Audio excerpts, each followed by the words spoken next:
Right, ladies and gentlemen, here we are in the West Australian Car Museum in Perth.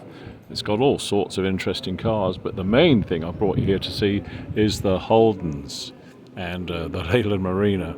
So it's well worth coming. It's out at a place called Whiteman Park. You've got loads of models, as you can see, but you'll see cars that were really only for Australia. So that's the Anglia, which we'll have seen, but not a convertible Anglia.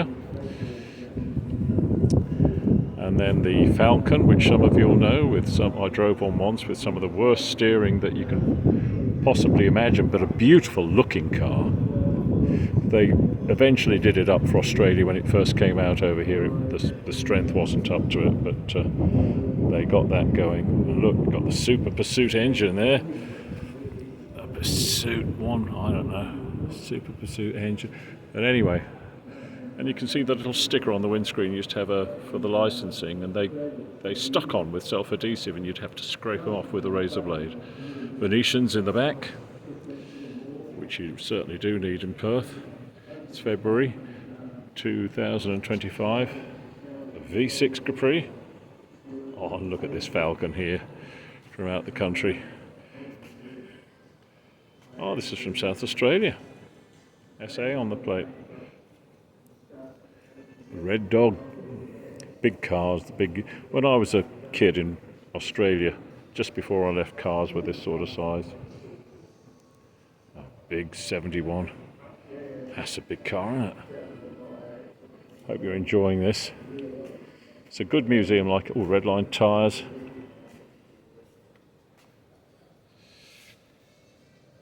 Oh, and a lovely metallic Prefect.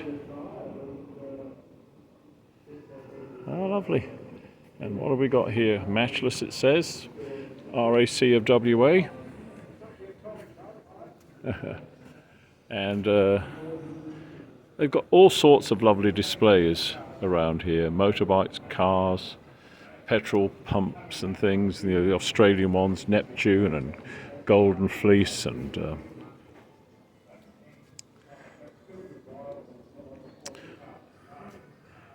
I think that used to go around South Perth, that bus, but obviously it didn't work. Sinclair C5 up there, you'll see. And then look, the panel vans. Oh yeah, the atomic motors. Panel vans were a big thing, if you know anything about Australia. Every young blood worth his name would have a panel van. And this was a smaller one, not the Sandman. That's incredible, the latest Gemini 6680, including license. Big Premier Holden. Oh, look, the drive-in movie theatre speakers. Isn't that great? Everybody used to drive off with those attached to their windows. A 186 engine and and here's a Premier. I had a go in one of these once. The boss of the department store I worked for, Bones, he had one and he sent me out for a drive to get me out of the place.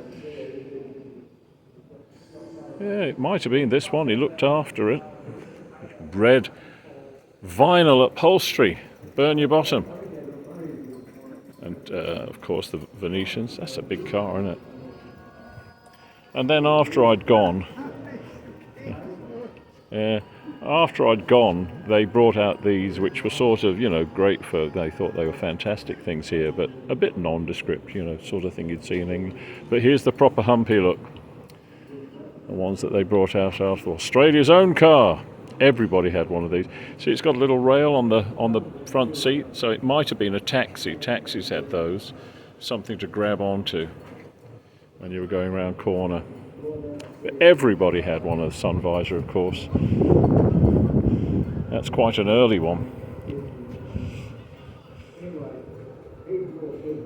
1953. Enhanced FJ suspension. Oh, I like the sighting on the thing. You ought to have those again on cars. And a rare one, look. Somebody's made a panel van, sort of an estate out of it. That would have been a costly thing to do. We'll go around and have a look at the back of that. And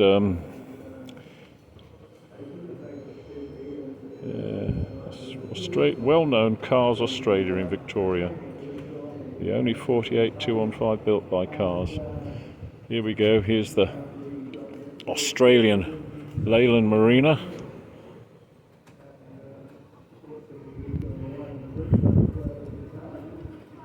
With black vinyl seat covers. Oh, and the black rim. Oh, geez, putting your hands on those on a hot day.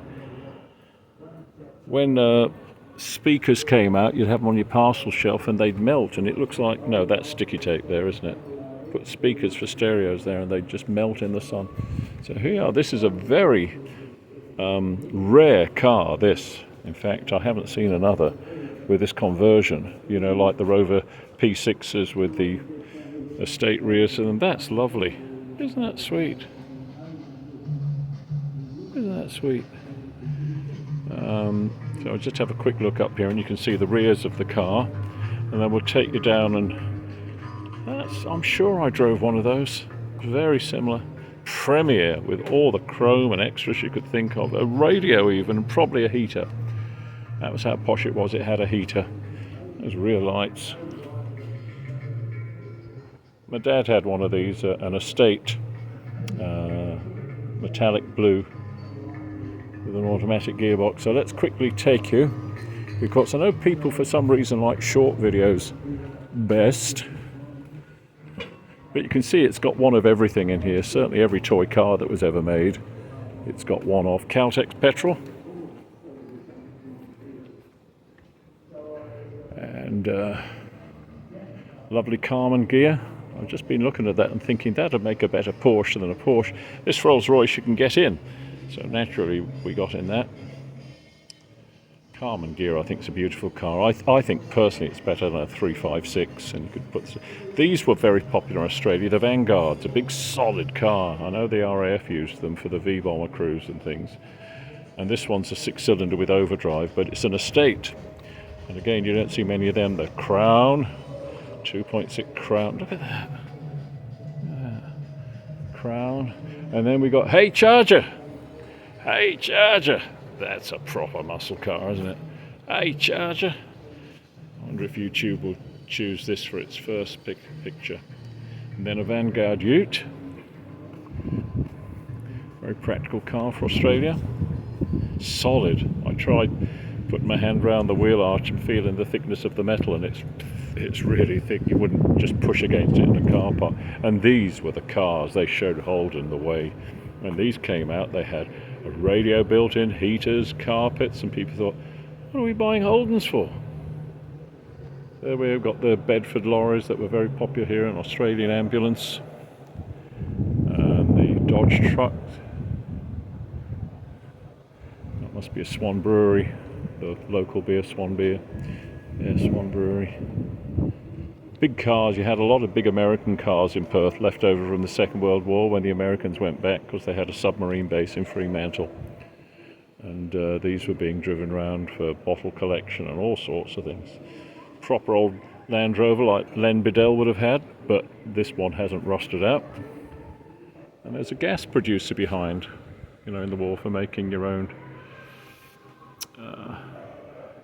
fuel, and a cop car, and all the trophies. I've won a trophy. Well, look, quite a few other people have won trophies. Anyway, if you ever come out here to Perth, come to Whiteman Park and the Car Museum. Plenty of other cars up the back, more modern, but it's the Holdens really that are something that that you won't have seen so much of. Anyway, I hope you're all doing very well. It's a nice cool day here, only about 25 degrees, which is pretty good for Perth in February, I'll tell you. So there we are. That's all the best from David. Not in Cornwall, not in St Austell, but in Perth, Western Australia. Bye bye.